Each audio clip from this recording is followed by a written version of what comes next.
अस्तु शुरु करोतु आरम्भं करोतु वक्रतुण्डमहाकाय सूर्यकोटिसमप्रभ निर्विघ्नं कुरु मे देव सर्वकार्येषु सर्वदा सरस्वती नमस्तुभ्यं वरदे कामरूपिणि विद्यारम्भं करिष्यामि सिद्धिर्भवतु मे सदा सरस्वती नमस्तुभ्यं वरदे गुरुब्रह्मा गुरुर्विष्णु गुरुर्देवो महेश्वरः गुरुः साक्षात् परं ब्रह्म तस्मै श्री गुरवे नमः सहना सहना भवतु also सहना भवतु सहनौ भुनक्तु सह वीर्यं करवावहै तेजस्विनावधीतमस्तु मा विद्विषावहै ओम शांति शांति शांतिः.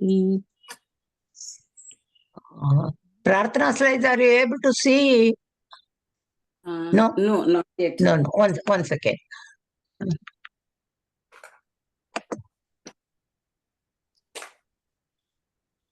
Sorry.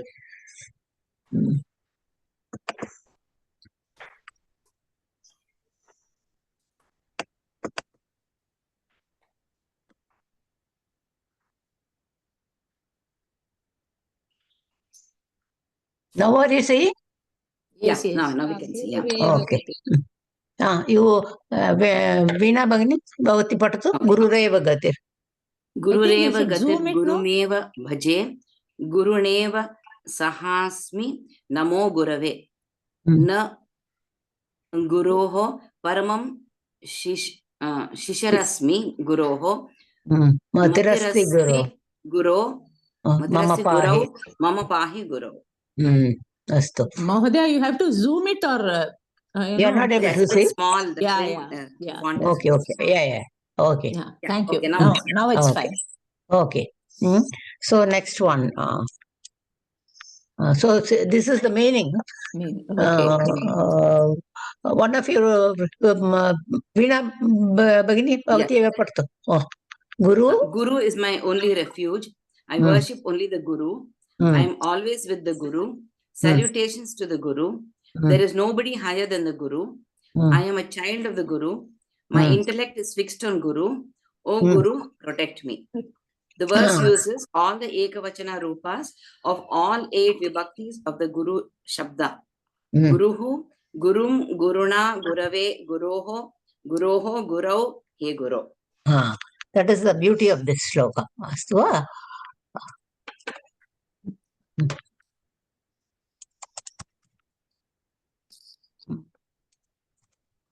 It is not happening.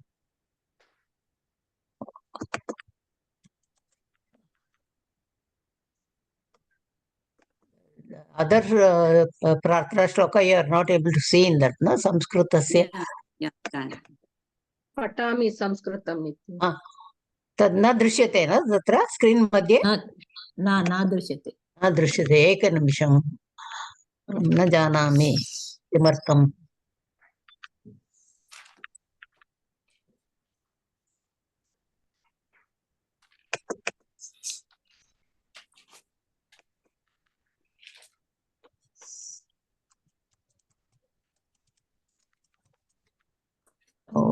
अस्मिन् न अस्ति इति मन्ये भवती जानाति किल भवती जानाति न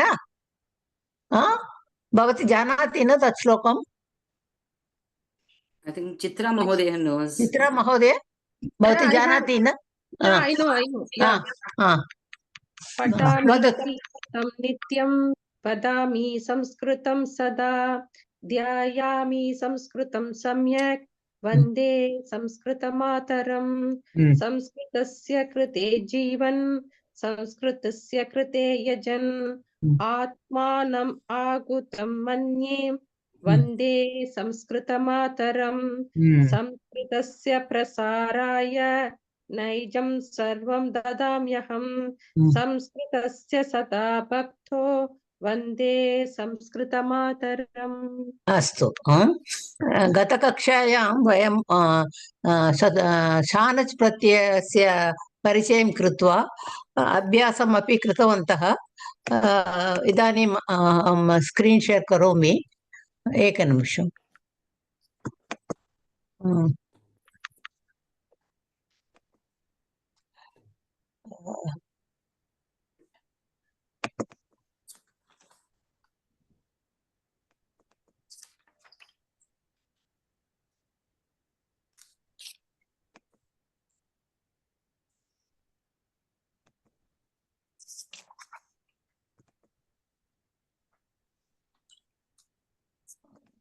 अभवत् इति नाम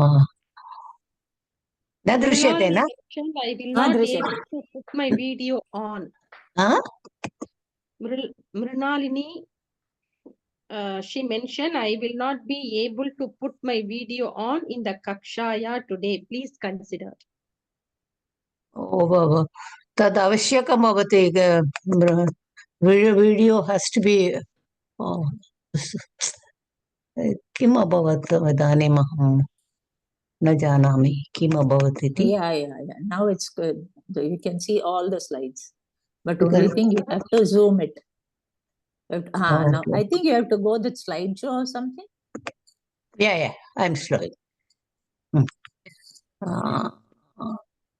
एतद् सतिसप्तमी अभ्यास स्लैड्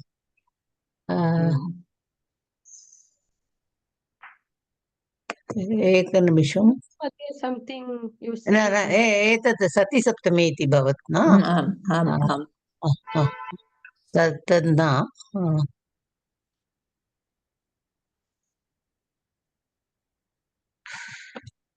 गतसप्ताहे वयं स्लैड् 6 शानच् प्रत्ययस्य कृतवन्तः.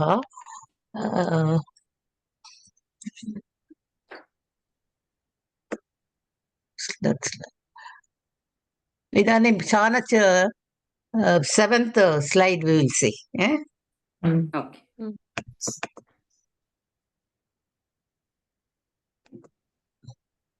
प्रश्न सन्ति वा?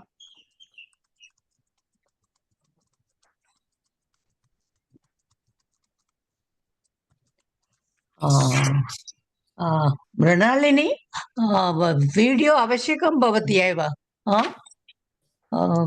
जयकुमार महोदय उक्तवान् वीडियो आन् मध्ये video has two B on. Please please have your video on. अस्तु वा?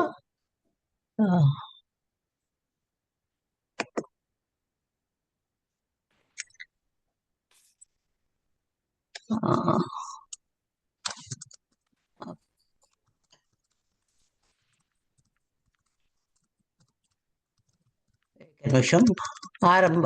शानच् प्रत्ययः अभ्यासः. पुनरवलोकनम्. अत्र गतकक्षायां वयं कर्मणि शानच् इति पठितवन्तः. तस्य अभ्यासान् अपि कृतवन्तः. इदानीं पश्यन्तु. पित्रा दीयमानाः वृद्धाः. त्वया क्रियमाणं कार्यं. क्रियमाणं दीयमानम् एतत् सर्वं कर्मणि प्रयोगे भवति. अस्तु वा? कार्यम् इति नपुंसकलिङ्गे अस्ति. अतः क्रियमाणं कार्यं. मया अत्र किं भवितव्यं? कोऽपि वदतु. सुशीला भगिनी. कथमाना वार्ता. सुशीला भगिनी. मया कथमाना वार्ता. कर्मणि मध्ये भवति न? मान्या. Then it is मान्या. अत्र पश्यतु. कथ्यमाना. कथ्यमाना वार्ता. वार्ता इति स्त्रीलिङ्गे अस्ति. अस्तु वा? एकवचने अस्ति. प्रथमाविभक्त्याम् अस्ति. अस्तु वा? अतः मया कथ्यमाना वार्ता. वीणा भगिनी भवती वदतु. धनिकेन पाल् शुनकः. धनिकेन पाल्यमानः. धनिकेन पाल्यमानः शुनकः. अस्तु वा? इदानीं चित्रा भगिनी भवती वदतु. Snushaya हा Shashruhu. हम्म Save. हम्म Sevyaman. हा सेव्यमान श्वश्रुः इति पुल्लिङ्गे भवति प्रथमाविभक्त्याम् एकवचने अस्ति सारी स्त्रीलिङ्गे अस्ति सारी स्त्रीलिङ्गे अस्ति सेव्यमाना इति प्रथम एकवचनं स्नुषया सेव्यमाना श्वश्रुः Mahodaya, ek prashna asti that suppose some dhatu if you are giving, we have to find out that dhatu means how to find out. धातु by practice आ जाता है if you don't know that Shanach pratyaya baki and all we are some abhyasa samskrita abhyasa we are finding, no? What of diction. So in that way, how to find out this karmani shanach dhatu if you give means how to find. Suppose unknown dhatu means how to find out. तदेव न तस्य प्रथमपुरुषे एकवचन रूपं पश्यतु धातुरूपं मञ्जरी मध्ये धातु तत्र दत्तमस्ति किल पा इति धातु दत्तमस्ति भवत्याः समीपे धातुरूपं मञ्जरी अस्ति चेत् तत्र पश्यतु प्रथमाविभक्ति लट्लकारे एकवचने इदानीं वयं शानच् प्रत्ययस्य अभ्यासं कुर्वन्तः न अत्र कर्मणि शानच् इति परस्मैपद धातुभ्याम् अपि कर्मणि रूपे आत्मनेपदरूपं भवति तदेव वयम् इदानीं कुर्मः धातुरूपमञ्जरी पुस्तकं पुस्तकमस्ति न शानच् प्रत्यय आत्मनेपद धातुभ्यः भवति शत्रुप्रत्ययः परस्मैपद धातुभ्यः भवति तत् ज्ञातं कर्मणि शानच् इति परस्मैपद धातुभ्यः अपि कर्मणि प्रयोगे तेषां आत्मनेपदरूपं सिद्ध्यति अतः इदानीं वयं तस्य अभ्यासं कुर्वन्तः स्मः अतः अत्र पश्यतु शिशुना पीयमानं क्षीरम् तदेव शत्रुप्रत्यये कर्तरि मध्ये भवति चेत् किं भवति शिशु क्षीरं किं भवति कोऽपि वदतु कापि वदतु शिशु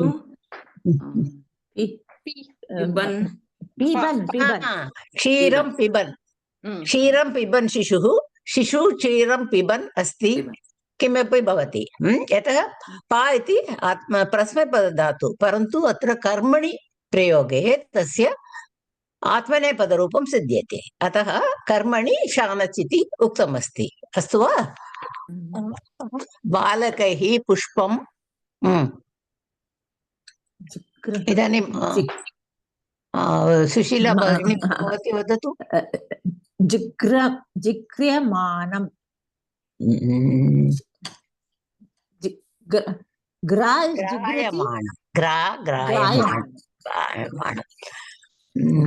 जिग्रति नो जिग्रति ग्राय दट् आत्मनेपद शानच् तदेव भवति जिग्रते मृणालिनी भगिनी अस्ति वा भवती वीडियो आन् कुर्वतु कृपया यतः जयकुमार महोदयः he has told us very strictly video has to be on you please impress upon the students अस्तु वा भवती वदतु इदानीम् आरक्षकेन बन्दी मुच् कर्मणि शानच् तर्हि आरक्षकेन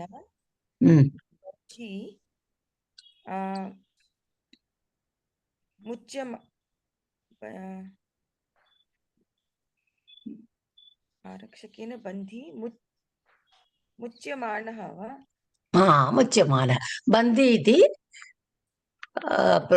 प्रथमाविभक्ति एकवचनं पुल्लिङ्गः अतः मुच्यमानः बन्दी बन्दी बन्दिनौ बन्दिनः बन्दिन् शब्दः नकारान्तः पुल्लिङ्गशब्दः आरक्षकेन मुच्यमानः बन्दी बन्दी बन्दिनौ बन्दिनः ओके तथैव बन्दिनः इति दत्तं चेत् किं भवति तत्र आरक्षकेन बन्दिनः इति दत्तम् अस्ति चेत् मानाः मुच्यमानाः अस्तु वा अवगतं वा What is the meaning of muchyamana? Released. Okay. Moksham mukhyate. Okay. The captive is released by the police. Okay. अत्र पश्यतु लेखः कथा लिक् पात्रचित्रणम् उत्तमम् अस्ति लेखकेन लिख्यमानायां कथायां पात्रचित्रणम् उत्तमम् अस्ति इति दत्तमस्ति अत्र पश्यतु लेखकः कथा लिखति तस्मिन् पात्रचित्रणम् उत्तमम् अस्ति अतः शानच् रूपम् उपयुज्य परिवर्तनं कर्तव्यम् इदानीं पश्यतु कृषिकः वाटिका वर्ध उन्नताः वृक्षाः सन्ति अत्र डिफरेंट कलर मध्ये दत्तमस्ति किल तत्र एव परिवर्तनं करणीयमस्ति अस्तु वा अपि सुशीला भगिनी भवती वदतु कृषकेन उन्नताः वाटिकाः वर्ध्यमानाः उन्नताः वृक्षाः सन्ति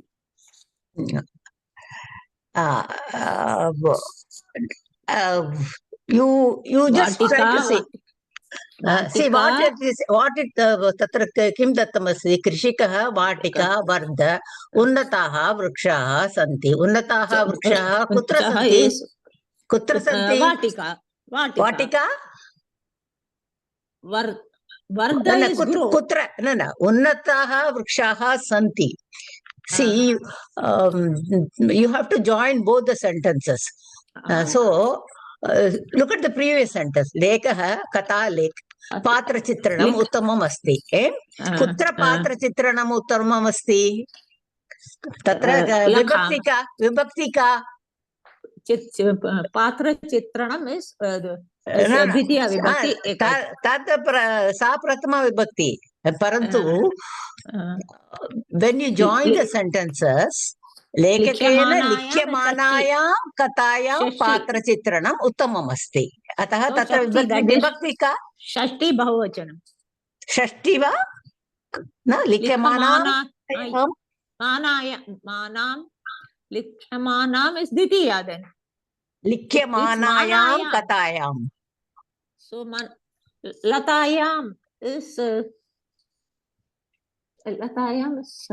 कथायां one of you कापि वदतु सप्तमी विभक्ति सप्तमी एकवचनं इदानीं सुशीला भगिनी इदानीं वदतु now you got the idea no इदानीं वदतु okay so उन्नताः वृक्षाः सन्ति वाटिकायां वर्धमानायां उन्नताः वृक्षाः पूर्णवाक्यं वदतु पूर्णवाक्यं वदतु कृषिकेन वाटिकायां न विशेषणं प्रथमं आगच्छतु कृषकेन वर्धमानायां वाटिका वर्धमानायां वा कर्मणि मध्ये किं भवति one second manya has to come no vardhyamana कृषिकेन वर्ध्यमानायां वाटिकायां उन्नताः वृक्षाः सन्ति अस्तु वा उन्नताः वृक्षाः सन्ति कुत्र सन्ति वाटिकायां सन्ति कीदृशायां वाटिकायां कृषिकेन वर्ध्यमानायां वाटिकायाम् उन्नताः वृक्षाः सन्ति अस्तु वा इदानीं पश्यतु अस्तु वा इदानीं नेक्स्ट् वीणा भगिनी भवती वदतु बालाः ज्येष्ठाः वन्द् प्रसन्नचित्ताः भवन्ति. Hmm. बालाः will become बालैः Hmm. बालैः वन्द्यमानां Hmm. मानायां न वन्द्यमानायां न ज्येष्ठ्यायां न भवतु एतत् पश्यतु प्रसन्नचित्ताः भवन्ति मे अहं उक्तवती न क्लेशः भवति चेत् प्रश्नं पृच्छतु प्रसन्नचित्ताः भवन्ति के प्रसन्नचित्ताः भवन्ति बालाः. ज्येष्ठाः प्रसन्नचित्ताः इति तद् प्रथमविभक्त्याम् एव अस्ति प्रसन्नचित्ताः भवन्ति अतः इदानीं वदतु बालैः वन्द्यमानाः बालैः वन्द्यमानाः ज्येष्ठाः प्रसन्नचित्ताः भवन्ति. Mहोदय, how to identify what is the vibhakti we have to use? तदेव शङ्का अस्ति चेत् आङ्ग्लभाषायाम् अनुवादनं कृत्वा पश्यतु. सपोस् द प्रीवियस् सेण्टेन्स् भवत्याः शङ्का आसीत् किल कृषिकः वाटिका वर्ध उन्नताः वृक्षाः सन्ति अथवा प्रश्नं पृच्छतु उन्नताः वृक्षाः सन्ति कुत्र सन्ति इति प्रश्नं भवति चेत् सप्तमी एव भवितव्यं किल अतः वाटिकायां सन्ति कीदृशायां वाटिकायां वर्ध्यमानायां वाटिकायां केन वर्ध्यमानायां वाटिकायां कृषिकेन यदापि शङ्का अस्ति चेत् क्लेशः अस्ति चेत् try to translate it in English and try to understand अथवा प्रश्नं पृच्छतु you start from the back. The same thing you apply in Anvayam also. You take the Tingantam, start putting questions one way kaha kim kena kasmai kasmat tadeva prasannachittaः bhavanti ke prasannachittaः bhavanti ज्येष्ठाः कीदृशाः ज्येष्ठाः वन्द्यमानाः ज्येष्ठाः कैः वन्द्यमानाः ज्येष्ठाः बालैः वन्द्यमानाः ज्येष्ठाः इति प्रश्नं पृच्छामः चेत् सुलभं भवति अस्तु वा अत्र पश्यतु बालैः वन्द्यमानाः ज्येष्ठाः प्रसन्नचित्ताः भवन्ति इदानीं मृणालिनी भवती वदतु सः समाजसेवा कृ भवता अपि कुतः न क्रियते भवता अपि कुतः न क्रियते क्रियेत अस्ति भवता अपि कुतः न क्रियेत समाजसेवा किं न कृतः समाजसेवां द्वितीया आवश्यकी वा you got it इदानीं वदतु तर्हि तत्र क्रियते इति रूपं किं भवेत् क्रियमाणा सेवा इति लिङ्गं स्त्रीलिङ्गमस्ति स्त्रीलिङ्गपदं विभक्ति सिद्धं अभवत् न विभक्ति भवती जानाति इदानीं वदतु तर्हि तेन क्रियमाणं समाजसेवां अस्तु तदेव क्रियमाणम् इति तत्र आगच्छति चेत् भवती किं तत्र भवितव्यं see if you are in doubt you see भवता अपि कुतः न क्रियेत भवता किं न क्रियेत so when it is in karmani that will be in prathama vibhakti मया पाठं पठितं भवता समाजसेवा कृता अतः इदानीं वदतु। तेन हा। समाजसेवा न क्रियमाणा the shanach pratyam must come before the thing.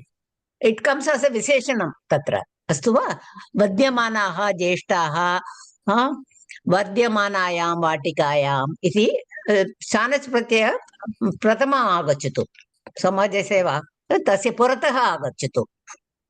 Idanim vadatu.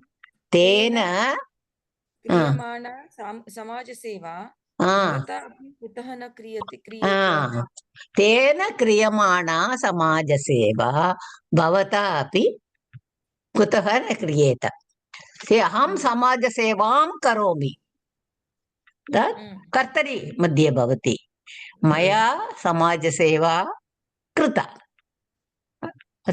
तेन क्रियमाणा समाजसेवा भवता अपि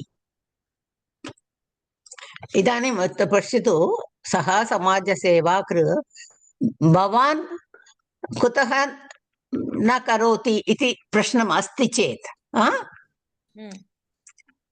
तेन क्रियमाणां समाजसेवां भवान् कुतः न करोति परन्तु अत्र भवता इति तत्रापि कर्मणि मध्ये दत्तमस्ति अतः you understood there are two ways in kartari why don't you do the social service that he is doing kartari madhye bhavati social service done by him but why doesn't the social service be done by you which is being done by him atrapi karmani dattam asti atah prathama vibhaktyam bhavati क्लेशः अस्ति वा मृणालिनी सारी I don't get your name easily न अवगतं वा भवता अपि कुतः न क्रियेत भवता अपि भवता इति अत्र तृतीयविभक्त्यां दत्तमस्ति भवान् इति दत्तमस्ति चेत् तेन क्रियमाणां समाजसेवान् भवान् कुतः न करोति भवान् इति दत्तमस्ति चेत् यू कुड हैव यूज्ड इट इन द्वितीया विभक्ति परन्तु अत्र भवता इति अत्र अपि कर्मणि प्रयोगमस्ति तेन क्रियमाणा समाजसेवा भवता क्रियमाणा समाजसेवा अस्तु वा अतः प्रथमा विभक्त्यां भवितव्यम् Mrinalini I think you are still शङ्का अस्ति इति Actually, I also have, but let us see. We will after going. No. I mean, more exercises you will do. You will get to know.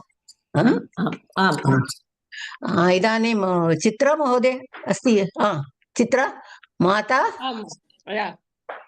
माता खाद्यं पक्षशाकः अपहृतवान् काकः माता माता means शङ्का अस्ति चेत् काका इस् क्रो शङ्का अस्ति चेत् किं करणीयं प्रश्नं पृच्छतु काकः अपहृतवान् काकः किम् अपहृतवान् खाद्यं अस्तु वा so by asking that question you will know what vibhakti you have to use काकः खाद्यम् अपहृतवान् कीदृशं खाद्यं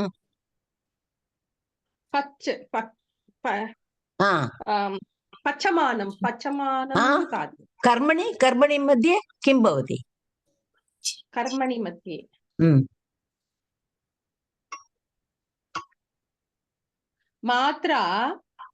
मात्रा करेक्ट देन पच् तस्य कर्मणि शानच् किं भवति पचमान्यं खाद्यं पचमानं भवति वा पचमानं वा किं भवति काकः पचमानः पच्यमानं कर्मणि मध्ये किं भवति खाद्यमान वन्द्यमान क्रियमाण अस्तु वा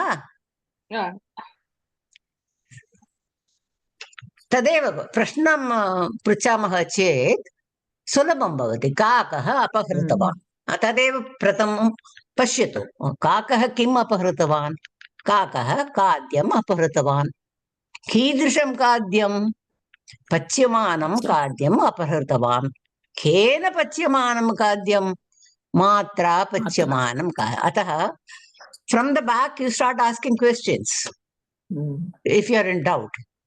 अस्तु वा आचार्य?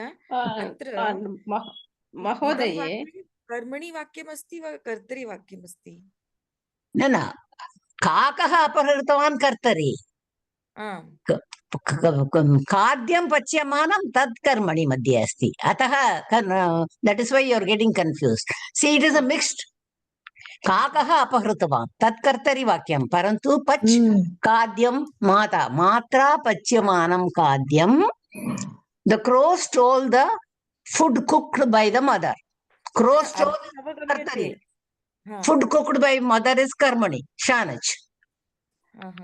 परन्तु अस्मिन् वाक्ये कर्ता कः अस्ति? काकः अपहृतवान्, काकः एव। काकः कर्ता? काकः अपहृतवान्। काकः किमपि अहम् अपहृतवान्। किम् अपहृतवान्? काकः खाद्यम् अपहृतवान्। कीदृशं खाद्यं? पच् इति तस्य विशेषणं भवति न?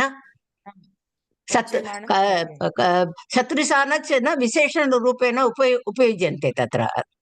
अस्तु वा? अतः काकः खाद्यम् अपहृतवान्, अतः खाद्यम् इति द्वितीयविभक्त्यां भवति। प्रश्नं पृच्छामः चेत् कीदृशं खाद्यं? तस्य विशेषणमति पच् इति तस्य विशेषणं भवति। अस्तु वा? That qualifies the food. What food? पच्यमानं खाद्यं, द फुड् कुक्ड्। केन पच्यमानं खाद्यं? मात्रा पच्यमानं खाद्यं। If you go from behind like that and start asking questions, then it will become clear. कर्तरि एव वाक्यमस्ति। वाक्यं कर्तरि मध्ये अस्ति, परन्तु तत्र कर्मणि चानच् प्रत्ययस्य उपयोगं भवति। यतः for more information there is something more said in the sentence. काकः अपहृतवान् पूर्णवाक्यम् अस्ति तत्र, परन्तु काकः किम् अपहृतवान्? खाद्यम् अपहृतवान्। अस्तु वा? Anybody has any other doubt? Yeah, I have a doubt. When you are asking questions, we can also say काकः कम् अपहृतवान्? खाद्यम् अपहृतवान्। Then कीदृशं पचम्? Why you have to say? You can use it the questions in the kartari itself and then make it to karmani. No. See, first we are doing the karmani shanach. So, but when you say the mother cooked the food, the crow took away the food. Okay, there are two sentences. But when you want to combine, so you cannot have mother that also in kartari. When you're combining a sentence. My question is, looking at just the question, at the question, Mata Kadyam Pach Kakaha Apahritvan, why can't we ask the questions in kartari itself and then convert it into karmani? You ask, you tell me what. Kakaha Kam Apahritvan Kadyam Apahritvan. Okay. Then Kakaha कीदृशं खाद्यम् अपहृतवान्? पच्यम् or पच्यम्. Okay, you can't use. See, when you start asking questions, you cannot. You have to. Understood. You understood. Astu va?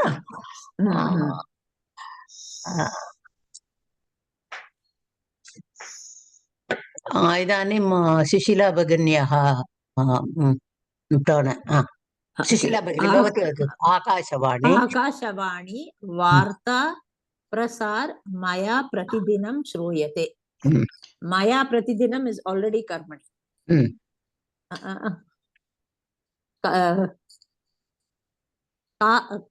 का श्रूयते? वार्ता श्रूयते। Then कीदृशं वार्ता? कीदृशी वार्ता। कीदृशी वार्ता इति स्त्रीलिङ्गम् इति भवति। ओके कीदृशी वार्ता कीदृशी वार्ता प्रसार्यते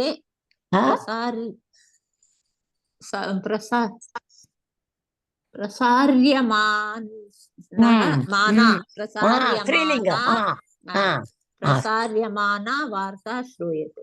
तो आकाशवाणी आकाशवाण्या वाण्या वाणी इति नदीशब्दवत् भवति, तदपि स्त्रीलिङ्गे अस्ति। अतः सम्पूर्ण वाक्यं वदतु। आकाशवाण्या प्रसार्यमाना वार्ता मया प्रतिदिनं श्रूयते। प्रसार्यमाणा इति तत्र रेफः अस्ति, अतः प्रसार्यमाणा इति भवति। पूर्वमपि क्रियमाणा इति तत्र न भवति, परन्तु वन्द्यमाना इति तत्र न भवति। नत्वस्य रूल् अस्ति, तादृशम् एव भवति। इदानीं नेक्स्ट् वीणा भगिनी वदतु। सः विषयः कत् अनुसरणार्हः अस्ति। So saha will become tena. Anusaranarha is which vibhakti? Prathama vibhakti. Prathama vibhakti. Prathama. So kat will become katyamanaha vishayaha. Anusarana yogyam bhavati. It is fit to be followed. Anusarana arha means yogyata. Arhata iti yogyata. The story, whatever the thing which the information we give, it is fit to be followed. Anusarana arha. अनुसरणार्हः इति प्रथमाविभक्त्यां भवति, पुल्लिङ्गे भवति। अतः विषयः इति तदपि पुल्लिङ्गे अस्ति, अस्तु वा? अतः तेन कथ्यमा पूर्णवाक्यं वदतु, भवती वदतु पूर्णवाक्यं। तेन कथ्यमानः विषयः अनुसरणार्हः अस्ति। महोदय, this अनुसरणार्हः is a two word. अनुसरणा plus अर्हः। अनुसरणस्य अर्हः, अनुसरणे अर्हः इति समासम् अस्ति तत्र। It is a समासम्. Anu is this one. Anusara is to follow. Anusara is to follow. इदानीं चित्रा भगिनी वदतु। सः वस्त्रं प्राचीनमिव भाति। वस्त्रं सः तेन धृतमानं वस्त्रं प्राचीनमिव भाति।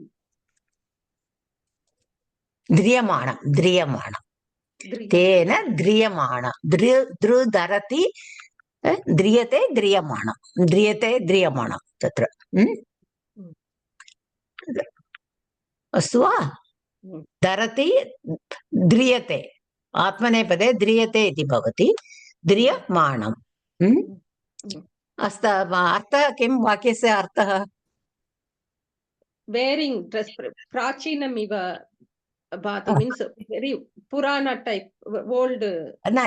Give the complete translation in English. Then by him, wearing. No, see, when you translate, you have to change the words and give a correct translation. Prachinam kim bhati? Vastram. So the cloth, the dress worn by him looks old. Prachinam iva bhati. Prachinam is old. Bhati means it appears. It appears. Okay. It appears. Astu? See, when you translate, you have to change. You cannot say worn by him cloth, old looks. When you put it in English, you have to put it in the proper order. Now, I just wanted you to understand the difference. That is why I'm. Astu? इदानीं मृणालिनी वदतु। मृणालिनी अस्ति वा? आमाम् अस्मि अस्मि। आ। भक्ताः हरिः सेवा वरेण अनुगृह्णाति। हरिः वरेण अनुगृह्णाति। तर्हि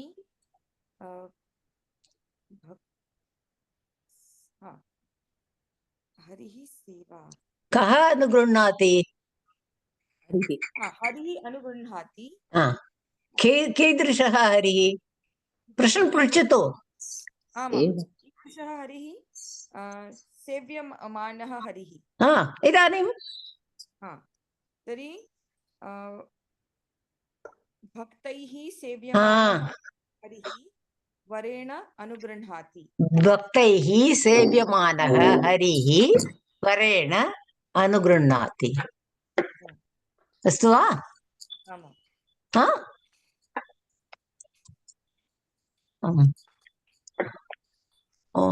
नेक्स्ट् अत्र पश्यतु। तेन उच्यमानः श्लोकः मया स्मर्यते। मया स्मर्यमाणः श्लोकः तेन उच्यते। अत्र पश्यतु sentence they have given it in a different way of constructing. पश्यामः, अग्रे पश्यामः। इदानीं कः वदति? But then is it also right if we write that taihi? Kutra taihi? Like what she said. Oh, this is a different sentence. Okay. Okay. Sorry. I thought it was. No. Idani. Sushila Bhagini is busy, I think. Yeah. I'm now. I'm free. Now I'm. You are back. Okay. Yeah, I'm back. Idani bhavati vadatu. Arakshahi rakshamanam. Dhanam luntakaihi choryate. Luntakaihi is. These looters are. Looters, okay. Some thieves or whatever it is. Something. Even I am not very sure, but choryate iti tatham asti atah. I mean, okay. Astu. You look at the previous sentence. Tatra kim dattam asti tat pashyatu. Tad anusaram atra parivartanam karotu. Okay. Raksham dhanam choryate. कः चोर्यते? कं चोर्यते? धनं चोर्यते। रक्षमाणं धनं।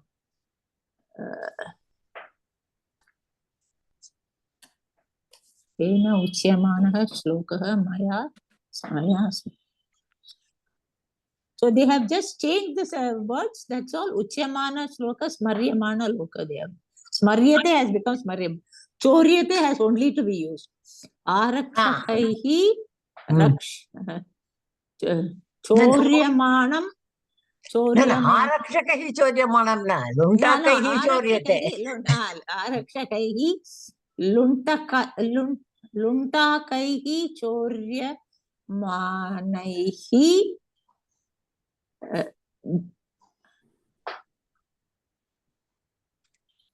Kim choryate? No. Dhanam. So when you. Okay, I will explain the previous sentence. Tena uchyamanaha shlokaha maya smaryate. Astu va? And what they've changed it as maya smaryamanaha shlokaha tena uchyate. Maya smaryate iti purna vakyam asti tatra. Tadvakyam Chanach रूपे परिवर्तनं कृत्वा अत्र वाक्यं अभवत्। अस्तु वा? मया स्मर्यमाणः श्लोकः। अतः मया स्मर्यमाणः श्लोकः तेन उच्यते। अपि तेन उच्यते इति पूर्णवाक्यं अभवत् अत्र। So what they have done, uchyamana, they have made it into uchyate. So अतः अत्र वदतु. They have made it into smaryamana.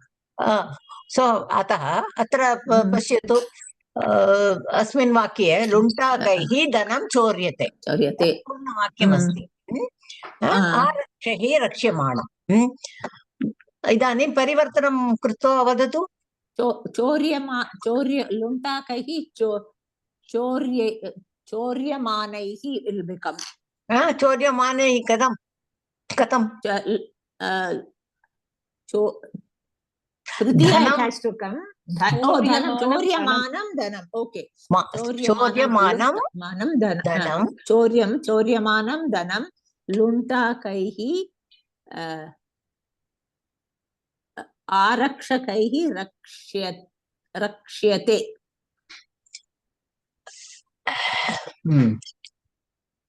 लुण्टाकैः चोर्यमाणं धनम् आरक्षैः रक्ष्यते अस्तु वा Got it? मीना भगिनी वदतु भवती वदतु भक्तैः श्रूयमाणा हरिकथा प्रवचनकारेण उच्यते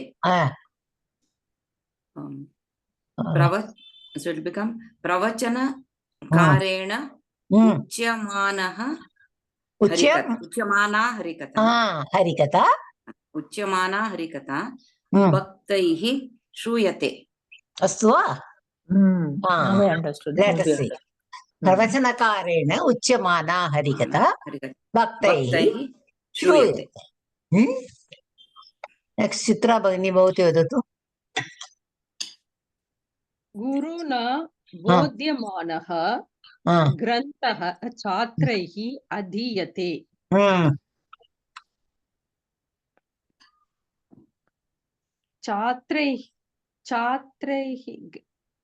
छात्रैः ग्रन्थमानैः तत्र मान कुत्र आगच्छति तिङन्तं किं तत्र छात्रैः अधीयते छात्रैः अधीयमानैः अत्र पश्यतु छात्रैः अधीयते इति वचनं किम् छात्रैः बहुवचनं तृतीया विभक्ति बहुवचनं अधीयते अधीयम्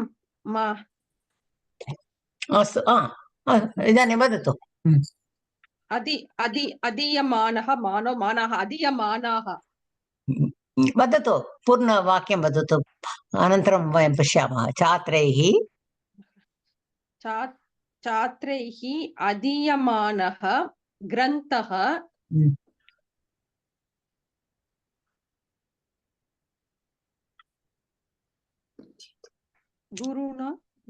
गुरुणा बोध्यते परन्तु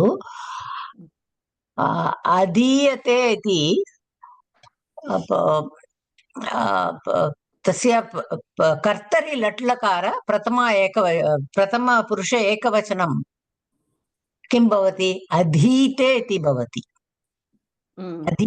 अधीते इति भवति चेत् ते इति तस्य पुरतः ह्रस्वाकारः आगच्छति चेत् मान मुगागमः भवति न चेत् मुगागमः न भवति अतः अधीय actually it is adhiyanah it should be I think they have given it wrong anyway I'll take it again because adhite iti adhiyate astu ekanimisha correct kartari adhite कर्मणि अधीयते अधीयमानः करेक्ट छात्रैः अधीयमानः ग्रन्थः गुरुणा बोध्यते अस्तु easier would be that adhiyate is actually for grantah is prathama so adhiyatah will also become prathama इदानीं मृणालिनी भवती वदतु Here, Mahoday, Chatrih Adhiyamanah Grantah. What is the meaning? The Grantha which is studied by the students. Adhiyamanah. Normally, Adhite is normally used for studying the Veda, Shastra. Only Adhyayana. that only is, Adhyayana. otherwise we say we use the word pat. Adhiyamanaha is normally used for the Veda Granthas and all that. Okay. Okay. Mrinalini, bhavati vadatu. अस्माभिः वाक्यानि अनुच्चार्यन्ते तर्हि अस्माभिः अनुच्चार्यमानानि वाक्यानि भिः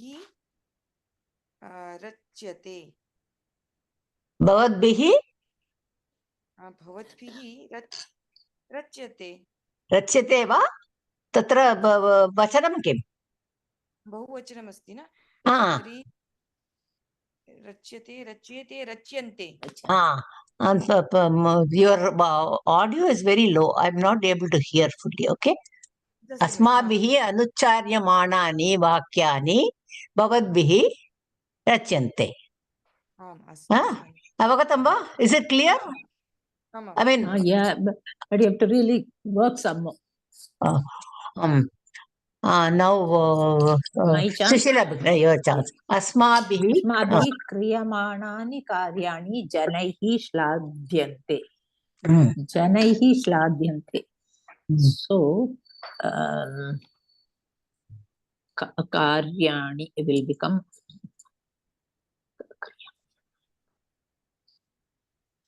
जनैः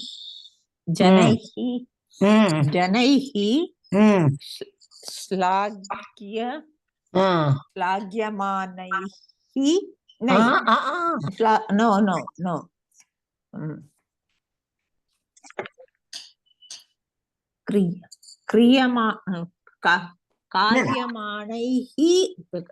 कार्यमाणैः that's not जनैः श्लाघ्यन्ते कानि श्लाघ्यन्ते कार्याणि श्लाघ्यन्ते तद् शानचुर मध्ये परिवर्तनं कुर्वन्तु जनैः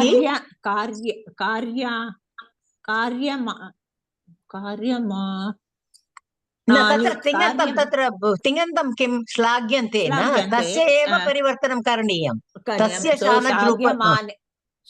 जनैः श्लाघ्यमानानि कार्याणि वेरी गुड देन श्लाघ्यमानानि कार्याणि then जनैः श्लाघ्यमानानि कार्याणि अस्माभिः क्रियन्ते जनैः श्लाघ्यमानानि कार्याणि अस्माभिः क्रियन्ते अस्तु वा वीणा भगिनी भवती वदतु ग्रामीणैः प्राप्यमाणानि पत्राणि पत्रवितरकैः वितीर्यन्ते पत्रवितरकैः वितीर्यमानानि पत्राणि ग्रामीणैः प्राप्यन्ते करेक्ट् न ओके इदानीं get doubts no but when you get the sentence right you feel happy no yes Chitra you have to see so many words to make the sentence you have to look at everything Chitra भवती वदतु चित्रा भगिनी प्राक्रियमाणः पुत्रः मात्रा अनुनीयते मात्रा अनुनीयते मात्रा is तृतीया only no so तदेव भवितव्यम् यतः तस्य एव परिवर्तनं करणीयं कर्मणि शानच् मध्ये अतः तत्र किमपि परिवर्तनं न भवति तिङन्तस्य परिवर्तनं करोतु तिङन्तं किं तत्र पूर्णवाक्यं मात्रा अनुनीयते तस्य तिङन्तस्य परिवर्तनं करोतु मात्रा अनुनीयते अनुनीयमानः अनुनीयमः तत् तस्य मात्रा पुत्रः अनुनीयते अतः अनुनीय मात्रा अनुनीय अनुनीय मानः मानः वदतु अनुनीयमानः हम्म।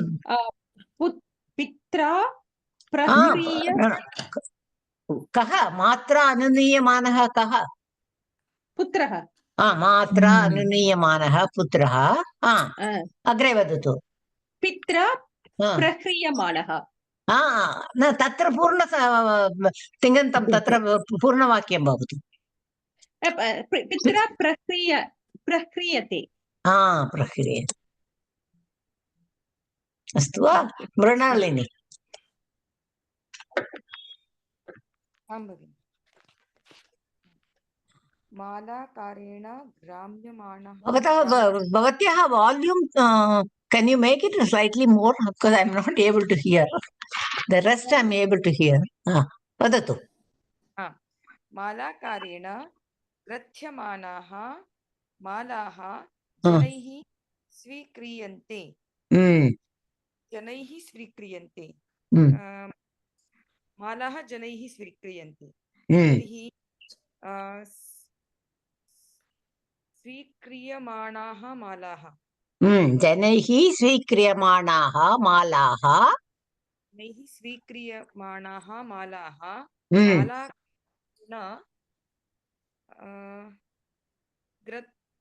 ग्रथ्यते ग्रथ्यते वा वचनं किं तत्र माला माले मालाः तर्हि तर्हि ग्रथ्यते ग्रथ्यते ग्रथ्यन्ते ग्रथ्यन्ते स्वीक्रियमाणाः मालाः मालाकारेण ग्रथ्यन्ते जनैः स्वीक्रियमाणाः मालाः मालाकारेण ग्रथ्यन्ते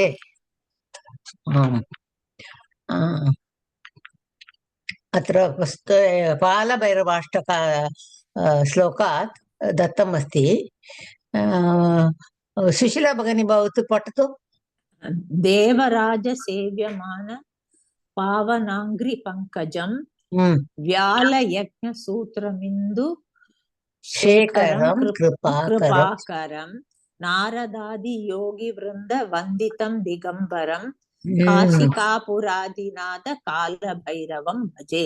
It's a beautiful श्लोकम् अस्ति देवराज सेव्यमान पावनांग्रि पंकजं व्यालयज्ञसूत्रम् इंदुशेखरं कृपाकरं नारदादि योगी वृंद वंदितं दिगंबरं काशिकापुराधिनाथ काल भैरवं भजे. It's a beautiful श्लोकम् अत्र सेव्यमान इति शानच् प्रत्ययं दत्तमस्ति अस्तु वा अत्र पश्यतु पावनम अंग्री पावनांग्रि पावना is pure angri is pada okay pada pankajam we say no like that pavanangri pankajam vyala yajna sutram indushekaram kripakaram so नारदादि योगी वृंद वंदितं दिगंबरं काशिका पुरादिनाथ काल भैरवं भजे. अहं काल भैरवं भजे. कीदृशं काल भैरवं all the adjectives Devraj सेव्यमानः Devraj सेव्यमान पावनांग्रि पंकजं that is one full this thing. His feet his holy feet that lotus like feet which are worshipped by Devaraja Indra. Then Vyala Yajna Sutra that I think Vyala is Sarpa I think and Indu Shekaram Kripakaram. He's got the crescent moon. Naradadi Yogi Vrinda Vanditam Digambaram. He's called Digambara. This is Ambaram. That is his cloth. So Kashika Puradhinata Kala Bhairavam Bhaje. Aham Kala Bhairavam Bhaje. Kidrisham Kala Bhairavam. All these are adjectives. This is a beautiful shlokam. Kala Bhairavashtakam. Adi Shakracharya. Second shlokam. वीणा भगिनी भवती पठतु। शङ्खप्रभं क्षीरमृणालवर्णम् उद्गच्छमानं व्यभासमानं ददर्श चन्द्रं स हरिप्रवीरः पोक्लूयमानं सरसीव हंसम्. I mean, I'm not very sure of the full meaning of the shloka. I will look it up later. But atra pashyatu, oh sorry, more for the Shanach Pratyaya. So, Udgachamanam Vyavabha. Then Popluyamanam. All these are. Vyavabhasamanam is also Shana. Yeah, Basamana. Basamana. In many shlokas, you get this Basamana, Basamana, Udgachamanam, Popluyamanam, all that is there. Also, I mean, I will look at the meaning and explain it in the next class. I mean, you just look for the Shanach Pratyaya there. There is one more slide. Now that we did the Satru and Shanach, I want to show you this Sati Saptami because there is something related to that. I will start the slideshow.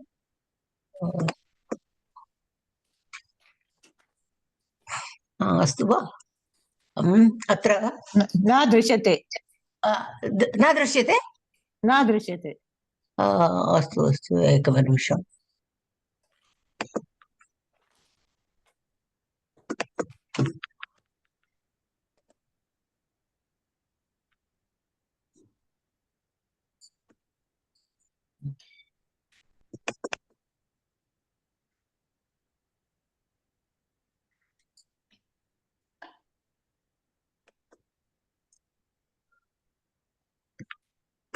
इदानीं दृश्यते वा? न न न एकनिमिषम् I don't know why it's happening.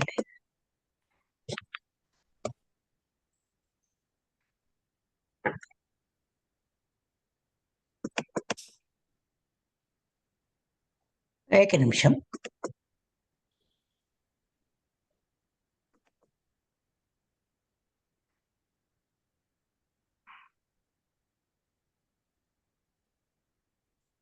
दृश्यते इदानीं इदानीं दृश्यते वा? इति सती सप्तमी इति संस्कृतमध्ये अस्ति. Actually in English also they call it locative absolute. Okay. कापि पठतु इदानीं वीणा भगिनी भवती पठतु.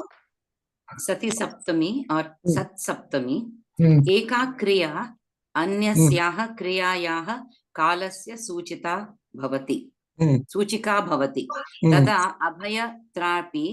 उभयत्रापि कर्तुः कालसूचिकाक्रियायाः च सप्तमी विभक्तेः प्रयोगः क्रियते.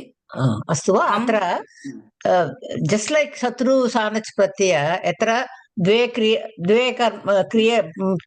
कर्म भवतः तत्र एकस्य शत्रु अथवा सानच प्रत्ययस्य उपयोगं कृत्वा वाक्यानि निर्माण्यते. अस्तु वा? अत्र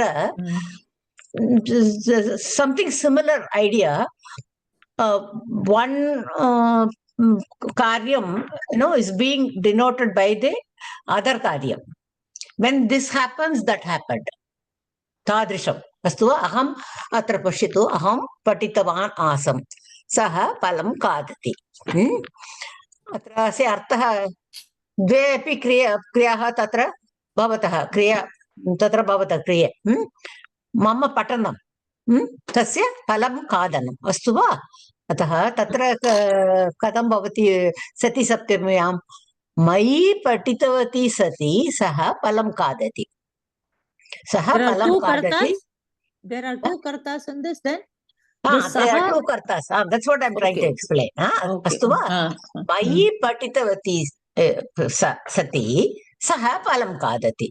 एकः फलं खादति, एकः पठति. अतः एकायां क्रियायां सतिसप्तम्याः उपयोगं कृत्वा वाक्यं कृतमस्ति तत्र। अतः पठितवत् इति शत्रुप्रत्ययस्य सप्तम्यां मयि पठितवती सति सः फलं खादति. Because this is related to Shatrushanach, this thing, I thought I will explain this idea also, so that you know it will sink in. Aham patan asmi, saham palam kadati, mayi patati sati, saha palam kadati. Aham patishyan asmi, saha palam kadati, mayi patishyati sati, saha palam kadati. Atra pashitu, aham patitavan asam. I was reading. तादृशसमये सहं फलं खादति. अस्तु वा? एकः बालकः आगच्छति कक्षायाम् इति मन्ये अहं. सेकेण्ड् सेण्टेन्स् अहं पठन् अस्मि. दट् इस् वर्तमानकाले अस्ति. अहं पठिष्यन् अस्मि. सः फलं खादति. So in all the three this thing, अहं पठितवान्. So मयि पठितवती सति सः फलं खादति. अहं पठन् अस्मि. तत्र पठन् इति शत्रुप्रत्ययम्. अतः तस्य सप्तमी विभक्त्यां पठति, मयि पठति. पठन् इति शत्रुप्रत्ययस्य भवान् जानन्ति न? तस्य सप्तमी. मयि पठति सति सः फलं खादति. अहं पठिष्यन् अस्मि. मयि पठिष्यति सति सः फलं खादति. अस्तु वा? So two kartas. So that samakalatvam. We will see more sentences. Mahodaya, can you go to the previous slide, please? 1 minute.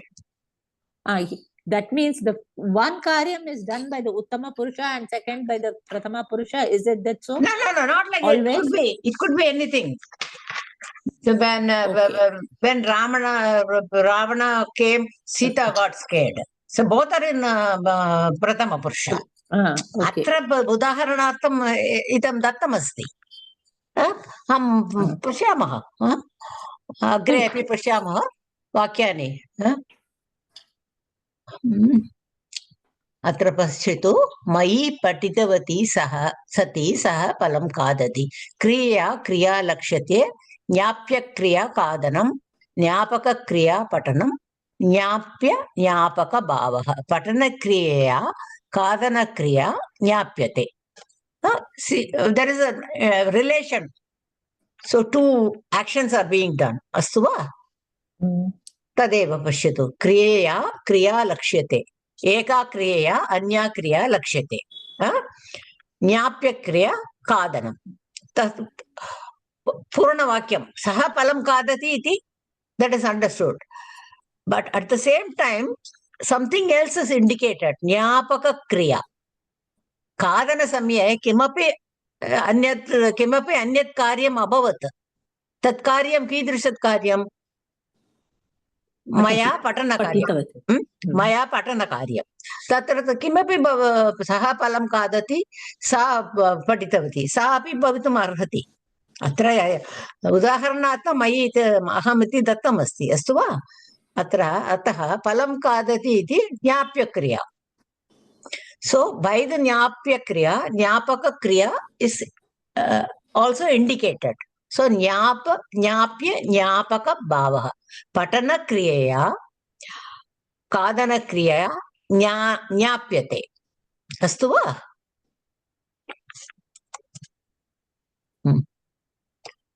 So this is the various. पुल्लिंगे सती सतोः सत्सु, स्त्रीलिंगे सत्यां सत्योः सतीषु, नपुंसकलिंगे सती सतोः सत्सु. So this is how we have to use that kriya in Saptami according to the Satru Pratyama or whatever it is in Saptami. Then you have to add this depending on pullinga, strilinga or napumsakalinga and depending on the vachana.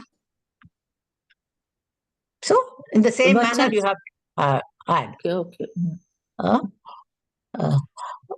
These also, there are bhavati, bhavantyam, vidyamane, viddatoho api.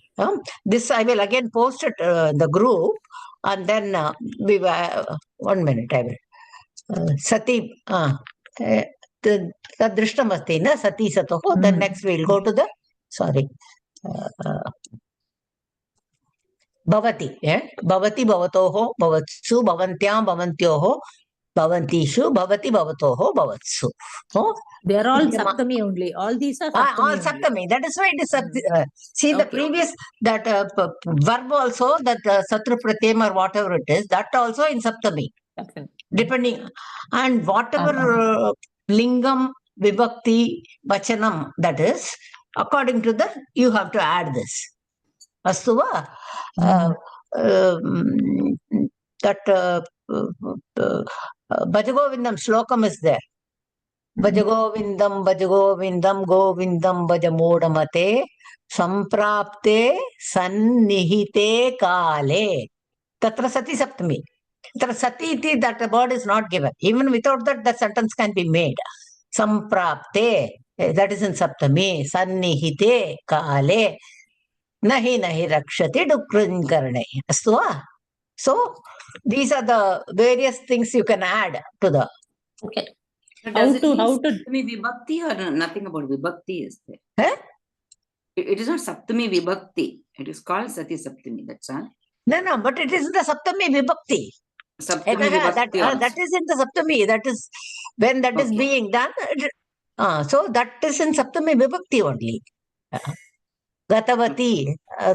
See, this is Gatavan, Gatavatyam, Gatavati. Everything is in Saptami Vibhakti. Okay. Gate in Pullinge, Gate. So if Gatavati Mahilayam means it is Saptami here. Yes. Mahilayam Gatavati, when the lady went, something happened.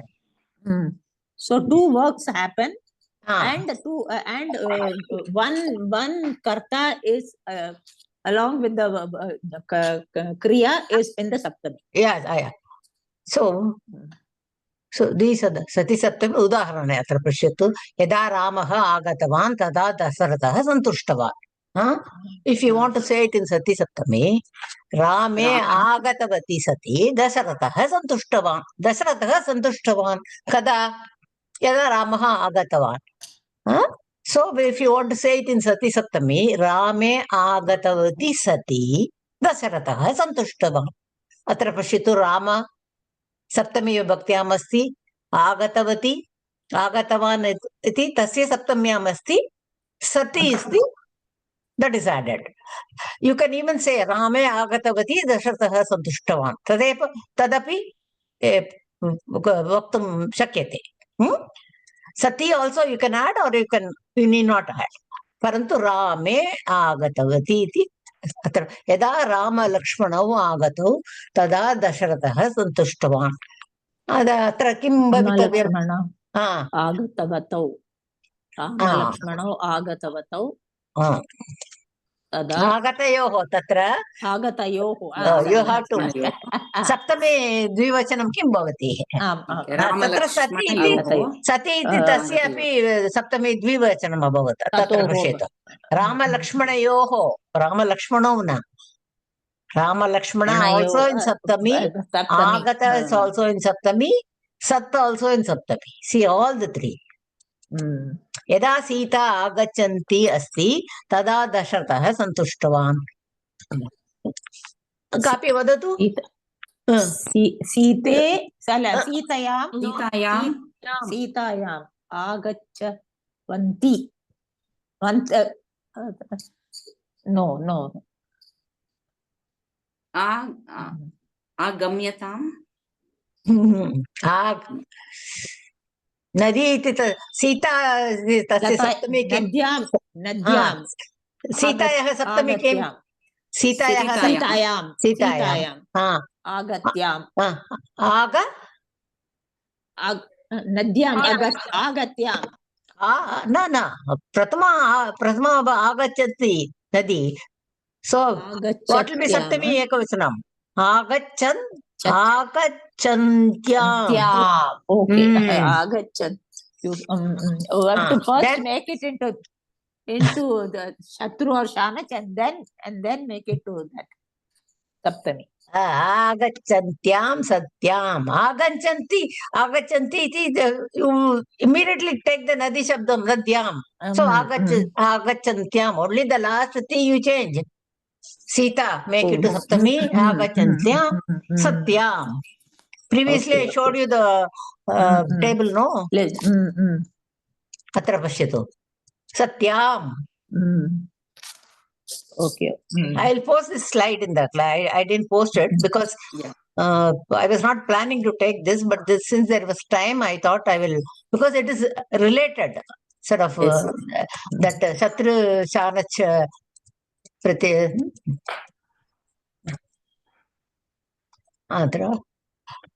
Then, anyway, Yada Sita Rama Lakshmanaha Vandamanaha Dasharatha Santushtaha. Atra vadatu. Chitra Bhagini Bhavati vadatu. Sita Rama Lakshmaneshu Vandamaneshu Dasharatha Santushtaha. Satsu. If you want, you can add Satsu. Otherwise, you need not add. Okay? So you remember this. That everything you have to change it to Saptami. Udaharanam Ramaha Gatavan. Rame Gatavati. Ramayoho Gatavatoho. Rameshu Gatavatsu. So there is no striling. Mahodaya, is there no striling or pulling in this? Yes, it is there. Oh, Satyam. Oh, Gatavati. I showed you the table. Table. Wonderful. Now I remember. Sorry. Palam patat. Kshamyatam. Vadatu. Mrinalini, Bhavati asti va atra? Yes, me. Vadatu. See the example. Rame Gatavati, Ramayoho Gatavatoho, Rameshu Gatavatsu. Palam patat. Tasya vadatu. Phale. सर्वं प्रथमम् एकवचनं द्विवचनं बहुवचनं सर्वं वदतु. फले पतति सति. अनन्तरं फलयोः पतयोः सतोः. फलयोः पतोः पतः खलु. वदतु पश्यामः वयम्.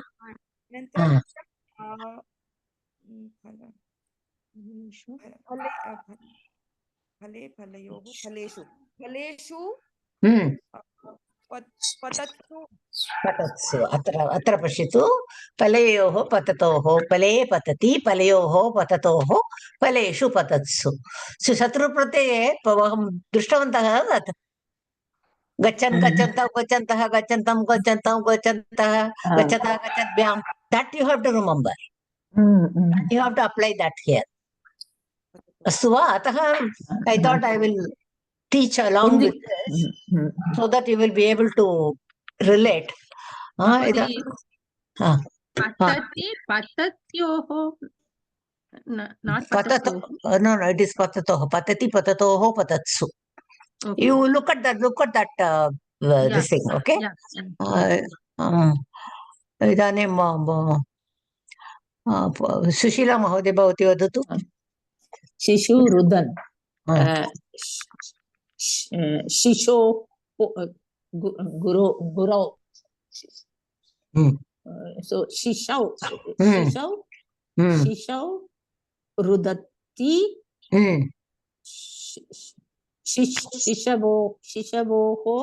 शिशुवोः रुदत्तोः. शिशु गुरोः गुरु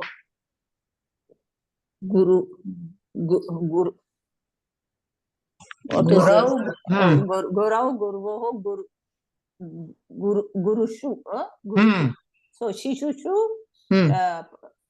रुदत्सु.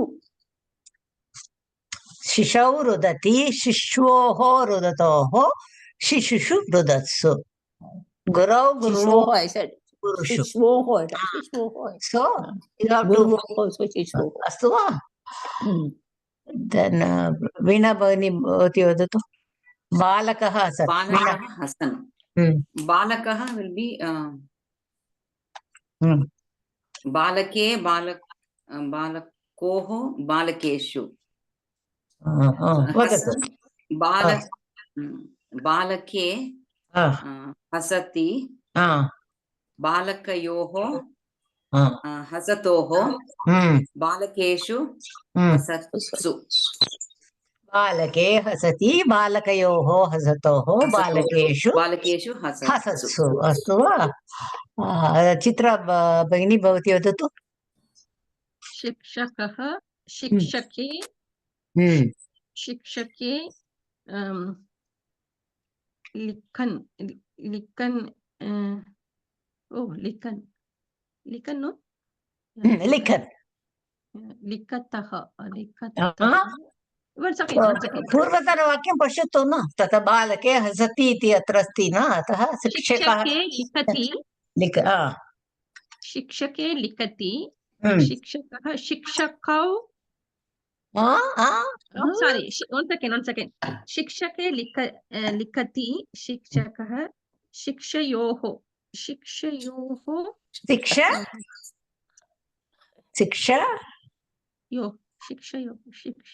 शिक्षके शिक्षकयोः वदतु शिक्षकयोः लिखयोः लिखयोः पूर्वतनवाक्यं पश्यतु शिक्षयोः लिख्योः वदतु सर्वं वदतु अनन्तरं पश्यामः वदतु बहुवचनं वदतु शिक्षकेषु लिखत्सु अत्र पश्यतु कुत्र दोषः कृतः अस्तु शिक्षके शिक्षकयोः शिक्षकेषु तत् प्रथमं तस्य सिद्धं कुर्वतु अस्तु वा शिक्षके शिक्षकयोः शिक्षकेषु अनन्तरं एतत् पश्यतु लिखति लिखतोः लिखत्सु योजयतु मृणालिनी भवती वदतु अनुजा प्रार्थयमाना तर्हि अनुजायां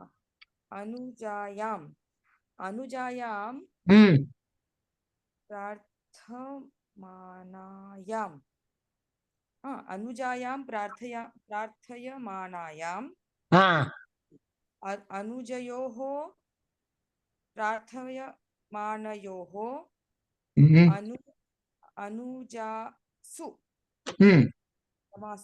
अनुजासु प्रार्थयमानासु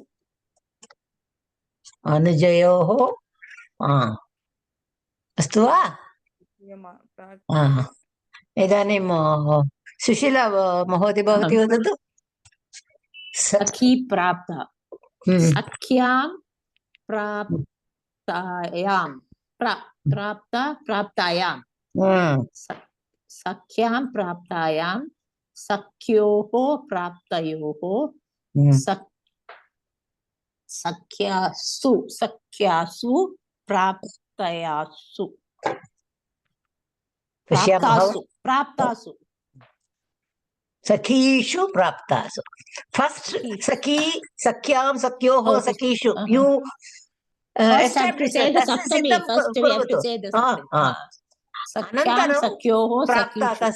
तत् पश्यतु okay first you say the शब्दम aloud then you be able two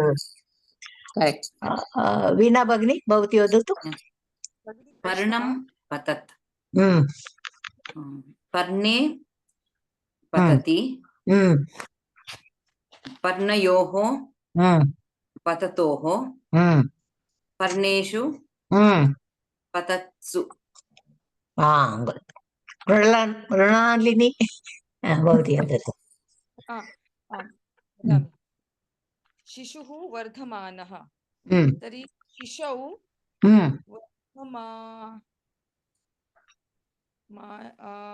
वर्धमाने शिशौ Varthaman वर्धमाने शिशोः शिशोः वर्धमानोः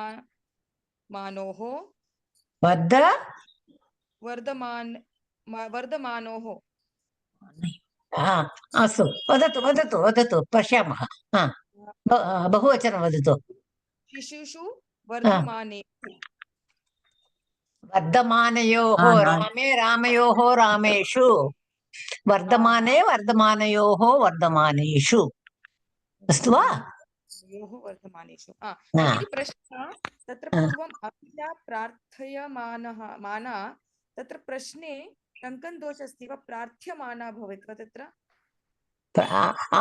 अत्र अस्मिन् द क्वेश्चन् मध्ये मिस्टेक् वास् देर् प्रार्थ्यमाना क्योंकि यतः I was about to say that, but in that this thing of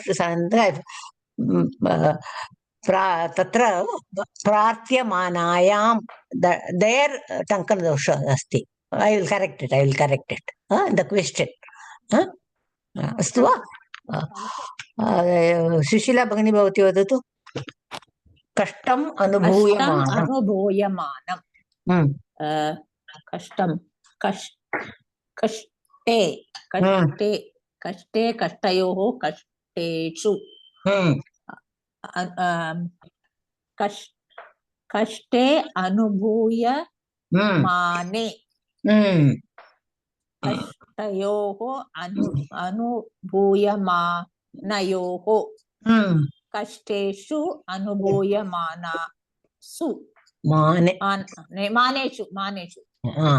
मानेषु अस्तु वा वीणा भगिनी भवती वदतु पुष्पं विकसितं पुष्पे विकसति